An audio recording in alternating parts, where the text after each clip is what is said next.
Hey there YouTube fans, AC Productions here, and in today's episode I'll be showing you on how to change and properly gap your spark plugs. Now if you're new to the channel, I always say welcome, and this is pretty much my DIY maintenance and how to on properly maintaining your R3 per the manufacturer's specifications. I've been asked by many of you to do a video on how to change out the spark plugs. Sorry it took a little longer than I anticipated. I was just waiting for the weather here in Chicago to get a little bit better and for me to do this video for you guys. So hopefully you find this video helpful, and let's get to it. Let me show you the tools that you're going to need to do this installation.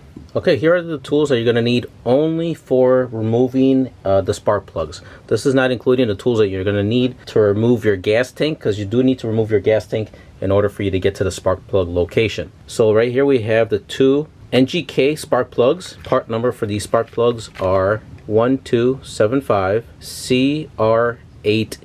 You're going to need two of these. Next would be a spark plug gap tool, which is right here. There is two sides to this one. This one we're going to need in millimeters, as you can see right there. On the other side of this spark plug is this kind, where it's going to have kind of ridge, because this is also used for the automotive. If you have for the car SUV, this is the side that you would use for your car, but for the other side it will be for our R3 because it is in millimeters. Next we're going to need some anti-seize, which is called lubricant, and that's going to be to put on the threads of the spark plug. A 5/8 inch socket, which is for spark plugs. You can see inside there's a hole in there, and there's like a magnet to hold the spark plug when you have it in there. An extension and your ratchet. Now here are the tools that you're going to need to remove the gas tank and some other parts of the bike so you can get to your spark plugs. You need a ratchet with an 8mm socket, 10mm socket, your handle with a 4mm Allen key. Then also you're going to need your keys, so you need to remove your seat. So let me show you the parts that you're going to need to remove.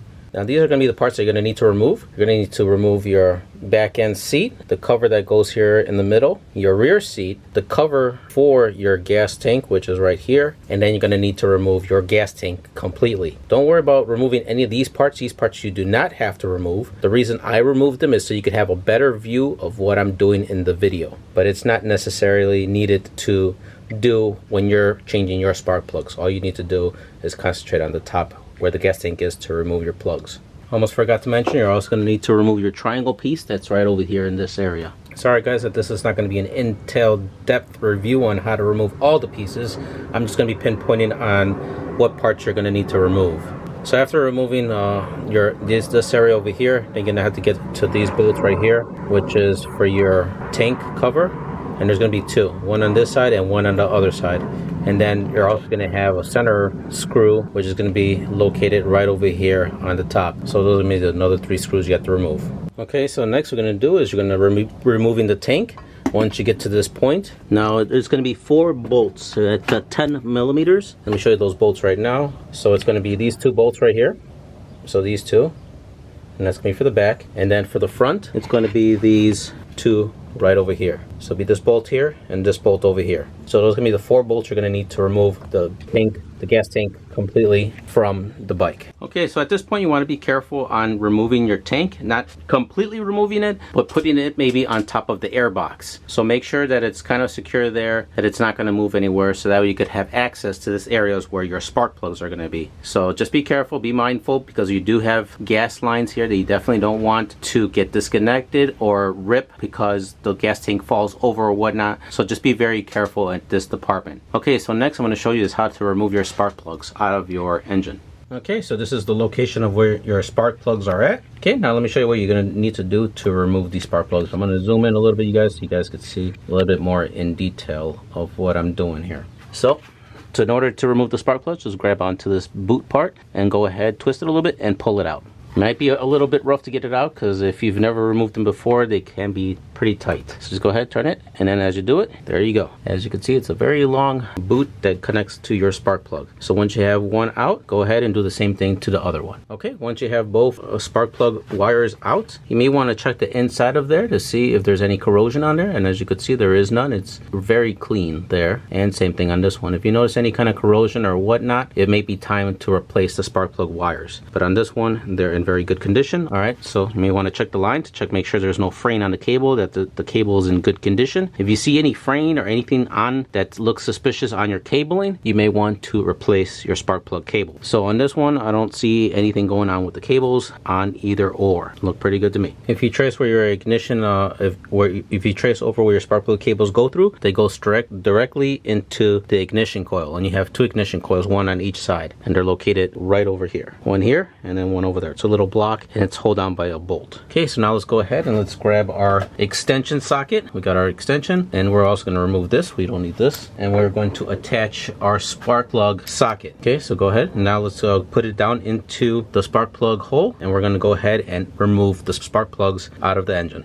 Now, after you get the spark plug loosened up, you always want to make sure that you have a spark plug socket. You can't just use a normal socket because it doesn't have the magnet inside. So this is what I mean. If you had used the normal socket, it won't catch the spark plug to remove it out, and it'll be stuck inside. So that's why you want to make sure that you get a specific spark plug socket to remove the spark plugs. So once you get it loosened, just go ahead and pull it out. And as you can see, I didn't even pull anything out. Okay, since you noticed that on the first time I didn't get anything, so just keep on. If you notice that when you pull your socket out, you don't get the spark plug, just go back, keep on twisting it until it completely comes out. All right, so I've been twisting for quite some time now. Let me see if it catches it this time. Yep, and there it is. Okay, so at this time you want to inspect your plug to make sure that there is no oil or anything on the plug. If there is, then there is something definitely that needs to be taken care of on your engine on why it would be doing it. But so far these plugs are looking very good. Just, you know, normal wear and tear on the plug. Now if you want to compare your old plug with your new plug, let's go ahead and we're going to grab your new plug, which is right here. Besides it being more shiny, it's pretty much the same. Okay, so what we're going to do now is we're going to go ahead and gap our new plug. So when we gap our new plug, you want to make sure that it's in the millimeters department. Here's our spark plugs, and to gapping the plug, meaning all you're doing is putting a separation between this top part of the diode and the little part over here, the diode part over here at the bottom, to create a space for the spark to happen. So right there, obviously I don't think it's gapped, so we're going to go ahead. Sometimes these spark plugs do come pre-gapped, but for this particular installation we want to make sure we have the right amount of gap per manufacturer specification. So per the manufacturer specifications, it says that you need to be between 0.7 and 0.8 millimeters. So here is 0.6 and 8, and so what I'm going to probably go for the 0.08. So start off all the way at the bottom here. So start off right there. So put your spark plug gapper right there, and then slowly start moving it until you get to the 0.08 millimeter. So as we're doing it, I'm just going to go slowly on doing so, because these could actually get you could actually go over pretty quickly. Okay, so we're at 0.6. Just keep turning it until you get to 0.8, and just make sure that you kind of go slowly once you get near the 0.8 number. All right, so right there we're at, I would say, 0.08. Okay, so now that it's properly gapped, you could just go ahead and remove your spark plug. So we're right there, we're already at the 0.08, and then to remove it, just go twist it little by little back and forth and start pushing it out. Oh, sorry about that, guys. The gas tank was about to fall. All right, so that's my bloopers for today.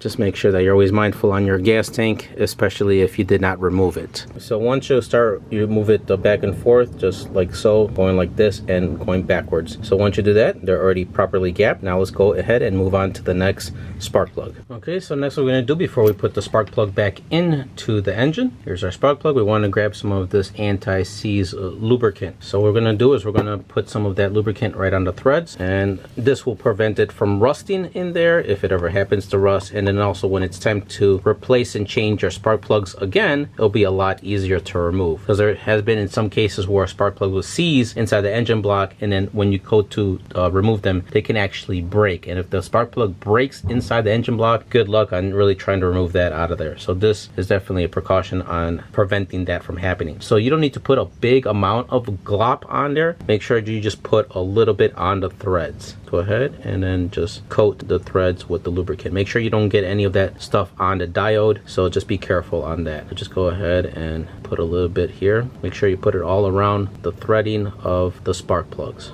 All right, I think that should be good enough. Like I said, it doesn't have to be a big glop on this part. It doesn't, more doesn't mean better. Want a little bit on there. All right, so now that we got a little bit on the spark plug, now we're going to go ahead and put our spark plug in the spark plug socket. So just go ahead and make sure that you center it and it locks in place inside. All right, so now we got it on there. All right, there we go. So now it's in there. Now let's go ahead and put this into the engine. So now that we're back at the engine block, here we go. So now we're going to go ahead, and as you can see, when we do it upside down, the spark plug does not fall out. All right, so now I'm going to go ahead and make sure that you're careful on putting this back in. You definitely do not want to cross thread this. So just if you feel a little bit of tightness when you're already, if you just put it in there and you feel some tightness, don't force it to tighten it. Back it up and then put it again until you feel that it's going in nice and smooth, and then you don't feel any resistance until it starts to get tight.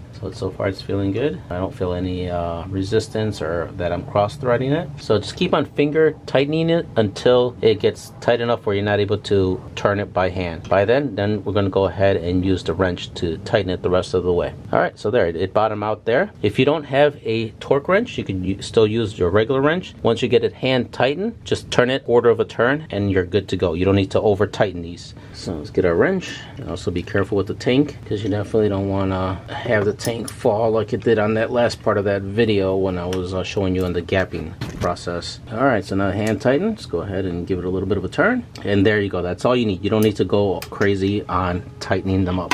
All right, so we got one spark plug down. Next we're going to do is go to the next spark plug, which is right over here, and repeat the process. Okay, I've already pretty much kept on spinning it until it doesn't spin anymore. Well, I mean, it's gonna always spin, but once you get it, let's check it out, see if it came out completely. And there we are. All right, so we got a little bit better luck on this one. All right, so again, check the spark plug on this one as well. All right, so let's check the condition of this spark plug. It looks fairly good. I don't see any indication of any type of wear in the cylinder besides normal wear and tear. All right, so this one's already looking good. Now we're gonna go ahead and let's change out this spark plug and let's put the new one. I've already done the pre-gapping on the other one. Now what we just need to do is just put some of that anti-seize lubricant, which I have not done. It's still in the sleeve, but I just put it on there because I didn't want nothing to happen to it. So I've already pre-gapped this one. Now let's go ahead and put some of that anti-seize lubricant on the threads. Okay, so we've already put our anti-seize lubricant on the threads. Sorry, it's not really focusing there, guys, but it's already on there. So now let's go ahead and put our spark plug back inside. And the same thing as you did with the other one, be careful when putting it back inside. Make sure that when you're spinning it that you don't feel any tension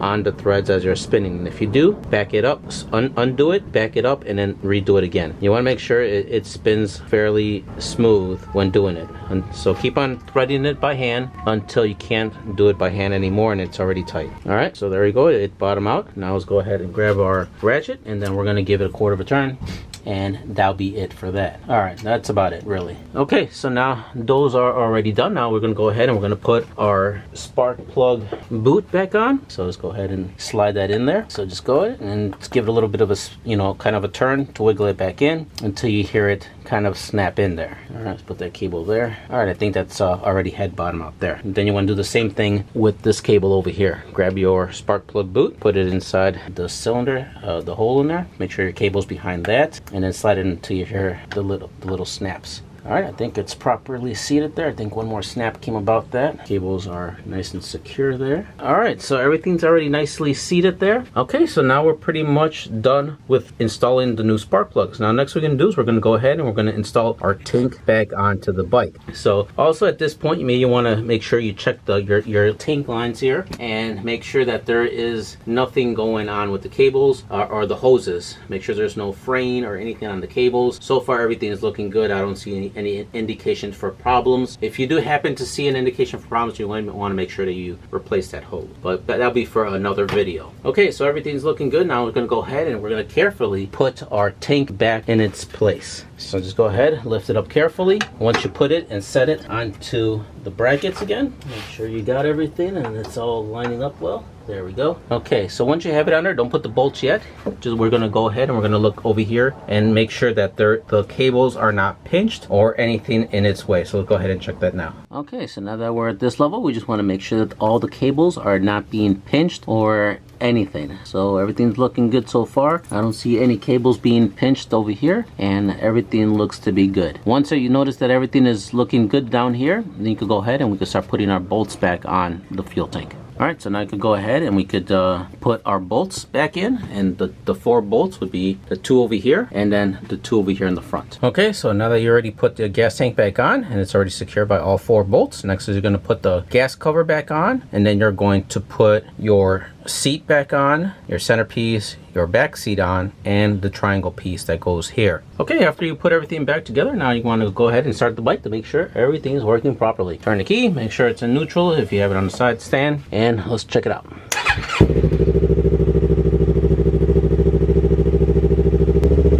Alright, so everything's working perfectly fine on the R3. Well guys, that pretty much concludes on how to change and properly gap your spark plugs. If you guys found this video helpful, please hit that like button. If you enjoy my how-to maintenance series videos, also hit that like button. If you have any questions, leave them in the comments below. If you haven't yet subscribed, go ahead and subscribe, and don't forget to hit the notification bell. That way you guys get the newest up-to-date DIY service videos. And thanks again for watching.